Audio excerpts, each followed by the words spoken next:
Welcome back to my video mga ka-rewinder. Ito po yung karugtong ng video na una kong pinalabas buhat nung binaklas ko at pagtanggal. Ayun, ito po yung bagong rewind natin na magnetic wire. Papasok na lang po natin ito. Subali may nag-request po sa atin na kaibigan natin na si Tarzan Tangog.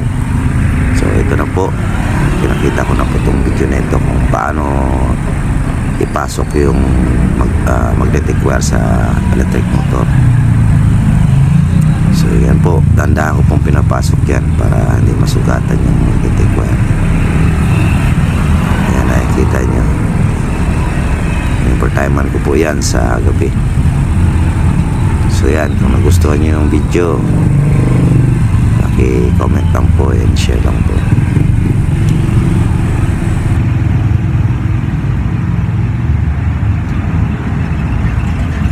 So yan mga ka-rewinder, na ipasok na natin. So lagyan mo natin ng lock. So yan po mga ka-rewinder, ito po yung part 6 ng ating video sa pagre-rewind. So bali yan po, naglalagay po tayo ng lock nyan.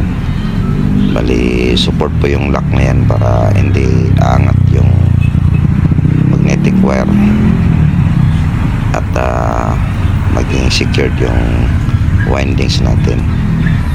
So huwag niyo pong kalimutan na mag-subscribe sa ating YouTube channel at mag-iwan na rin po kayo ng comment, and then hindi rin po kalimutan na i-click yung notification bell para sa panibagong update natin sa pagre-rewind.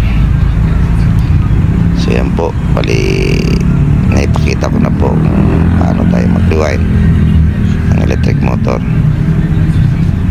So sa video ito, maraming salamat po sa inyong lahat, at huwag po kayong magsawang manood sa ating video para sa iba't ibang gawain natin.